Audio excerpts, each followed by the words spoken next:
कितना दिलचस्प इत्तेफाक है ना कि 6 अक्टूबर को बिहार में चुनावों की तारीखों का ऐलान होता है और आज आईआरसीटीसी घोटाले में लालू प्रसाद यादव, तेजस्वी यादव और राबड़ी देवी के खिलाफ मुकदमा चलेगा। इसको लेकर अदालती आदेश आ जाता है। आरजेडी इस बात को लेकर उग्र है। वो कह रहे हैं कि ऐसा करके भारतीय जनता पार्टी ने कहीं ना कहीं बिहार चुनावों में अपनी हार की कहानी अब से लिख दी। मगर मैं आज कुछ सवाल आपके सामने रखना चाहता हूं। ऐसा कैसे होता है कि दिल्ली के चुनावों से ठीक पहले आम आदमी पार्टी के नेताओं पर दबिश डाली जाती है, यहां तक कि केजरीवाल को गिरफ्तार कर लिया जाता है। ऐसा कैसे होता है कि झारखंड चुनावों से पहले हेमंत सोरेन को गिरफ्तार कर लिया जाता है और अब बिहार चुनावों से पहले जमीन तैयार की जा रही है तेजस्वी यादव, लालू प्रसाद यादव और राबड़ी देवी यानी कि आरजेडी के 3 सबसे बड़े चेहरों को कानून के दायरे में लाने को लेकर। याद कीजिएगा दोस्तों, इस मंच पर मैंने एक नहीं 1 दर्जन बार आपसे कहा था कि इंतजार कीजिए, जैसे ही चुनाव की तारीखों का ऐलान होगा एजेंसीज जो हैं वो एक्टिव हो जाएंगी, क्योंकि अब आपको इंतजार करना पड़ेगा इनकम टैक्स रेड्स का, ईडी रेड्स का, किस तरह से सीबीआई एक्टिव होती है, क्योंकि आईआरसीटीसी घोटाले में कहीं ना कहीं अब कानून की गिरफ्त में लालू, तेजस्वी और राबड़ी देवी को घेरने की पूरी तैयारी हो गई है। सरल शब्दों में कहा जाए तो यह खबर क्या है आपकी स्क्रीन पर। आईआरसीटीसी घोटाले में कोर्ट ने लालू प्रसाद यादव, राबड़ी देवी और तेजस्वी यादव के खिलाफ आरोप तय किए हैं। सीबीआई के चार्जशीट को स्वीकारा गया है। अब मुकदमा चलेगा। इंतजार कीजिए दोस्तों, ये पूरा मामला क्या है मैं कुछ देर बाद में आपको बताऊंगा। मगर तेजस्वी यादव इस मुद्दे को लेकर उग्र हैं। उन्होंने इस मुद्दे पर एक ट्वीट भी किया है और बयान भी दिया है। ट्वीट में वो क्या कहते हैं, गौर फरमाया जाए। वो कहते हैं, जब तक दंगाई एवं संविधान विरोधी भाजपा सत्ता में है और मेरी उम्र है, बीजेपी से लड़ते रहेंगे। तूफानों से लड़ने में मजा ही कुछ और है। हमने संघर्ष पथ चुना है। संघर्ष पथ पर चलते चलते अच्छे मुसाफिर बन निश्चित ही मंजिल प्राप्त करेंगे। 1 महीना पहले बिहार आकर गृह मंत्री अमित शाह जी हमें धमका रहे थे कि हमको चुनाव लड़ने लायक नहीं छोड़ेंगे। हम लड़ेंगे और जीतेंगे। हम बिहारी हैं, बिहारी बाहरी से नहीं डरते। जय बिहार, जय बिहारी। अमित शाह के जिस बयान का जिक्र तेजस्वी यादव कर रहे हैं दोस्तों, आइए वो बयान भी सुनते हैं जिसमें अमित शाह ने भविष्यवाणी कर दी थी कि हम तेजस्वी यादव को चुनाव लड़ने लायक नहीं छोड़ेंगे। तो देश के गृह मंत्री अमित शाह को पहले कैसे पता चल जाता है और चुनावों की तारीखों के ऐलान के बाद इस तरह का घटनाक्रम कैसे सामने उभर कर आता है? याद कीजिएगा अमित शाह ने क्या कहा था, सुना जाए। और लालू जी क्या करना चाहते हैं? ये सारा घुसपैठियों में बांटना चाहते हैं।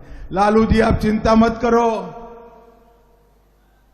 हम संकल्प कर भाजपा के कार्यकर्ता इस बार मैदान में उतरे हैं कि इस बार हमारा बहुमत ऐसा होगा कि अगली बार तेजस्वी चुनाव लड़ने की हिम्मत भी नहीं कर पाएंगे।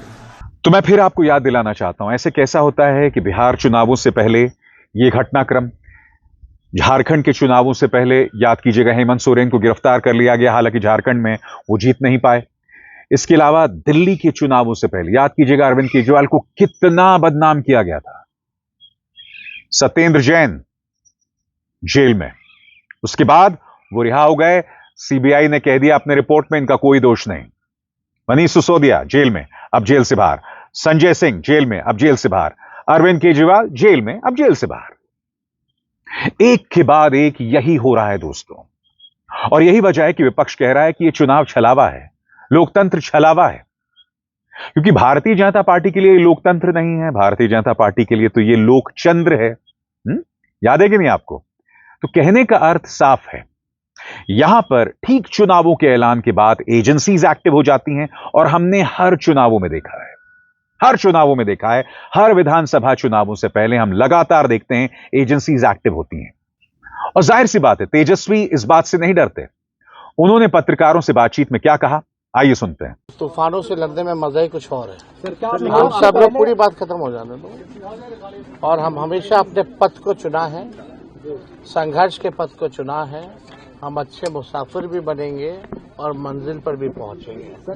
तो इस पे हमको लगता है ज्यादा बोलने की आवश्यकता नहीं है। बिहार की जनता समझदार है और वो जानती है कि क्या हो रहा है। ठीक है, 2-4 दिन आप लोगों को मजा आएगा, मसाले मिले। आपको लगता है सर कि चुनाव के कारण ये सारी चीजें हो रही हैं? चुनाव सिर्फ है सर, अभी तक इस तरीके देखिए, शुरू से ही पॉलिटिकल वेंडेटा। जिस व्यक्ति ने 90,000 करोड़ का मुनाफा रेलवे को दिया, हर बजट में किराया कम किया, ऐतिहासिक रेलवे मंत्री के रूप से जाने गए, हार्वर्ड एनसीआर से लेकर के आईएम के बच्चे लालू जी से पढ़ने आए, मैनेजमेंट गुरु के नाम से जाना गया। तो बिहार के लोग जानते हैं, देश के लोग जानते हैं कि सच्चाई क्या है। जब तक भाजपा रहेगी और मेरा उम्र रहेगा, हम भाजपा से लड़ेंगे। दरअसल आज ये जो घटनाक्रम सामने उभर कर आया है ना, इसे कहीं ना कहीं जोड़कर देखना चाहिए चुनावों की बाद की राजनीति को लेकर भी। क्योंकि अगर महागठबंधन जीत जाता है तो स्वाभाविक सी बात है, भारतीय जनता पार्टी इसके जरिए तेजस्वी पर दबाव बनाएगी। क्योंकि तेजस्वी यादव ही महागठबंधन की तरफ से मुख्यमंत्री पद का चेहरा हैं। यानी कि अगर महागठबंधन जीत जाता है तो फिर इन्हीं केसेस के जरिए उन पर दबिश डाली जाएगी, लगातार कोशिश की जाएगी। और याद कीजिएगा, कौन सा कानून यह सरकार लाना चाहती है कि कोई भी मुख्यमंत्री या कोई भी व्यक्ति 30 दिन तक अगर जेल में रहा तो उसे बर्खास्त कर दिया जाएगा। यह कानून ये लोग लाना चाहते थे और मकसद साफ था, उसके जरिए जो विपक्षी राज्य हैं, विपक्षी मुख्यमंत्री हैं, उन पर निशाना साधा जाए। क्योंकि देखिए, सत्ता पक्ष का कोई भी नेता, चाहे मुख्यमंत्री हो, मंत्री हो, विधायक हो, काउंसलर हो, कोई जेल नहीं जाता है। क्योंकि भाजपा के पास जो वॉशिंग मशीन है उससे सब धुलकर बाहर आ जाते हैं। ऐसी वॉशिंग मशीन है जिसमें अजीत पवार, छगन भुजबल, सब लोग धुलकर बाहर आ जाते हैं। जो इनका दामन थाम ले उसे कोई प्रॉब्लम सामने उभर कर नहीं आएगी। मगर आपके जहन में सवाल होगा दोस्तों, ये पूरा मामला क्या है? तो सरल शब्दों में अब मैं आपको समझाने वाला हूं कि आईआरसीटीसी घोटाला दरअसल है क्या, और इसकी जड़ें दरअसल 2004 और 2009 के बीच में हैं, जब लालू प्रसाद यादव देश के रेल मंत्री हुआ करते थे।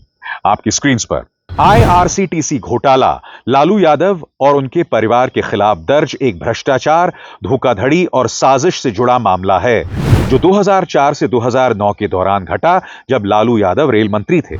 इस घोटाले में दिल्ली की राउज एवेन्यू अदालत ने लालू यादव, राबड़ी और तेजस्वी यादव पर आरोप तय कर मुकदमे की प्रक्रिया शुरू करने का आदेश दिया।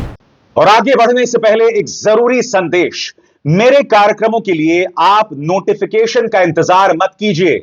मेरे चैनल में जाइए और खुद जाकर कार्यक्रम देखिए और रहिए अपडेटेड। और हां, ज्वाइन कीजिए मेरा चैनल, देखिए यह जरूरी संदेश। स्वतंत्र और आजाद पत्रकारिता का समर्थन कीजिए, सच में मेरा साथी बनिए। बहुत आसान है दोस्तों, इस ज्वाइन बटन को दबाइए और आपके सामने आएंगे ये 3 विकल्प, इनमें से एक चुनिए और सच के इस सफर में मेरा साथी बनिए। अगर हम इस घोटाले की पृष्ठभूमि की बात करें तो क्या पृष्ठभूमि है, इस पर भी गौर फरमाया जाए। यह घोटाला भारतीय रेलवे खानपान और पर्यटन निगम के रांची और पुरी के बीएनआर होटलों के ठेके देने से जुड़ा हुआ है। आरोप है कि लालू यादव ने रेल मंत्री रहते हुए इन होटलों के मेंटेनेंस कॉन्ट्रैक्ट को सुजाता होटल्स प्राइवेट लिमिटेड, विजय और विनय कोचर की कंपनी को गैर कानूनी तरीके से दिलाया। इसके एवज में लालू परिवार को पटना की कीमती जमीन बेहद कम कीमत पर रिश्वत के रूप में ट्रांसफर की गई। अब मुकदमे किन धाराओं पर की गए हैं, इस पर भी गौर फरमाएं दोस्तों। जो धारा हैं वो कुछ इस तरह से हैं। आईपीसी की धारा 120 यानी आपराधिक साजिश, दूसरा है आईपीसी की धारा 420 यानी धोखाधड़ी, और भ्रष्टाचार निवारण अधिनियम धारा 13(2) लोक सेवक द्वारा आपराधिक भ्रष्टाचार या कदाचार, और इसमें 1 साल से 7 साल की सजा का प्रावधान है। स्वाभाविक सी बात है, भारतीय जनता पार्टी इसको लेकर उग्र है। क्या कह रहे हैं रविशंकर प्रसाद, आइए सुनते हैं। कौन सा बिहारा बनाने वाले हैं जब आपकी ये छवि है और आपके खिलाफ कोर्ट ने ये पाया है। मित्रों, लालू प्रसाद के पूरे अगर हम शासन को 3 वाक्यों में कहें, चारा खाना, अलकतरा पीना बिटुमिन, और सरकारी संपत्ति की बांटने में टेंडर में हेरा फेरी करना और जमीन प्राप्त करना, और चौथा, 3 नहीं 4, चौथा जमीन दो नौकरी लो। ये 4 मॉडल है। और इस मॉडल की एक विशेष बात यह है कि सारा बेनिफिट परिवार को ही आना चाहिए, बाहर को नहीं। ये क्लियर। आज थोड़ा मैं आपको बताना चाहता हूं, जमीन की तो चर्चा बहुत हुई है, जमीन दो नौकरी लो, और इसको ध्यान रखिए, किससे? मजदूर से, क्लास 4 से। तो गरीब लोगों की हकमारी की गई और उनसे जमीन लिया गया नौकरी के पहले। यह है सामाजिक न्याय। दोस्तों, हकीकत यह है कि मुकदमा बेशक चलेगा, मगर यह कहीं ना कहीं जो महागठबंधन का वोट बैंक है, खासतौर से आरजेडी का वोट बैंक है, उससे लामबंद करने वाला है। क्योंकि उसका वोट बैंक लगातार देख रहा है कि बिहार के अंदर एक SIR की प्रक्रिया चल रही है, स्पेशल इंटेंसिव रिवीजन की, और स्वाभाविक सी बात है उस प्रक्रिया में पारदर्शिता की सख्त कमी है।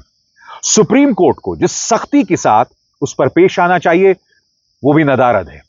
तो ऐसे में अब लालू यादव, राबड़ी देवी और तेजस्वी यादव पर दबिश, स्वाभाविक सी बात है उनका जो वोट बैंक है वो इससे नाराज होगा और लामबंद होगा। मगर जैसे मैंने बताया, इसका मकसद न सिर्फ चुनाव है या चुनाव के दौरान माहौल बनाना है, बल्कि इसका मकसद अगर महागठबंधन जीत जाता है तो उसके बाद जो हालात होंगे उस पर कंट्रोल बनाए रखना, नियंत्रण बनाए रखना, यह भाजपा का मकसद है। सही सुना आपने, क्योंकि भ्रष्टाचार एक ऐसा मुद्दा है, ये दाग कभी भी किसी भाजपा के नेता के दामन पर लगता ही नहीं। क्योंकि जैसे मैंने बताया ना, एक बहुत ही महान वॉशिंग मशीन है जिसमें हर कोई बेदाग सामने निकलता है। अविसार शर्मा को दीजिए इजाजत। नमस्कार।